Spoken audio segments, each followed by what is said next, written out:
Tab তদন্তে এবার তথ্য প্রযুক্তি বিশেষজ্ঞরা শিক্ষা পোর্টালে কিভাবে ট্যাবের তথ্য আপলোড করা হয়েছে স্কুল শিক্ষা দপ্তর থেকে বিস্তারিত রিপোর্ট সংগ্রহ তথ্য প্রযুক্তি বিশেষজ্ঞদের। সোমরাজের থেকে আরো ডিটেলে জানবো। সোমরাজ, তথ্য প্রযুক্তি বিশেষজ্ঞরা কিভাবে কাজ করছেন?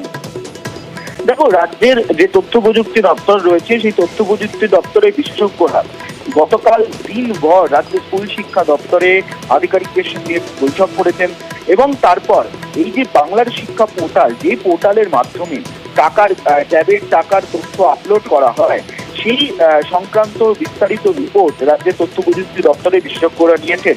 শুধু তাই নয়, 18 লক্ষ পড়ুয়ার ডেটাও নেওয়া হয়েছে। অর্থাৎ এই যে 18 লক্ষ বেশি পড়ুয়াকে এবছর যে রাজ্য সরকার ট্যাবের টাকা দিয়েছে ক্লাস 11 ও ক্লাস 12 এর স্টুডেন্টদের মিলিয়ে, এই 18 লক্ষ পড়ুয়ার যে অ্যাকাউন্ট নাম্বার, ব্যাংকের আইএফসি কোড এবং টাকা কোন অ্যাকাউন্টে পাঠানো হয়েছে, গোটা ডেটা নিয়ে এবার রাজ্য তথ্য প্রযুক্তি দপ্তরের বিশেষজ্ঞরা অ্যানালিসিস করতে চাইছেন। আর সেই কারণেই রাজ্য স্কুল শিক্ষা দপ্তরের থেকে বিস্তারিত রিপোর্ট শুধু নয়, বাংলা শিক্ষা পোর্টালে যে 18 লক্ষ পড়ুয়ার ডেটা আপলোড হয়েছিল সেই 18 লক্ষ পড়ুয়ার ডেটাও তারা নিয়েছেন বলেই সূত্র মারফত জানা যাচ্ছে। গতকাল দিনভর তথ্য প্রযুক্তি দপ্তরের বিশেষজ্ঞরা স্কুল শিক্ষা দপ্তরের যারা বাংলা শিক্ষা পোর্টালের আপলোডের কাজ করেন তাদের সঙ্গে বৈঠক করে বিস্তারিত রিপোর্ট নিয়েছেন এই বাংলার শিক্ষা পোর্টালের মাধ্যমে এই কাজটি কিভাবে পরিচালিত করা হয়। একদমই সোমরাজ, এই বিভিন্ন স্কুলগুলোই তো শিক্ষা পোর্টালে এই বিভিন্ন তথ্য সমস্ত আপলোড করতো, সেক্ষেত্রে কি স্কুলগুলো তাদের দায়িত্ব এড়াতে পারে? মানে প্রথম গাফিলতিটা তো তাহলে স্কুলগুলোতেই।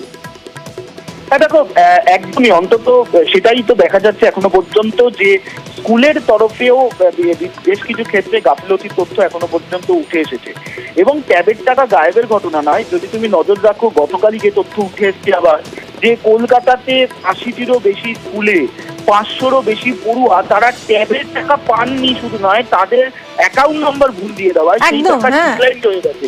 ফলত এই তথ্য উঠে এসেছে, ফলত একাধিক স্কুলের গাফিলতিও নজরে এসছে। কিন্তু এক্ষেত্রে এই কি পদক্ষেপ করবে রাজ্য স্কুল শিক্ষা দপ্তর তা নিয়ে চর্চা চলছে। তার আগে এই যে জালিয়াতির যে ঘটনা, সেই ঘটনাটা থেকে আর কিভাবে আটকানো যায় সেটা ফুলপ্রুফ করার জন্যই মূলত তথ্য প্রযুক্তি দপ্তরের বিশেষজ্ঞরা এই বিস্তারিত রিপোর্টে নিয়েছেন এবং এই ডেটা অ্যানালিসিস তারা এখন করতে চাইছেন। ধন্যবাদ সোমরাজ।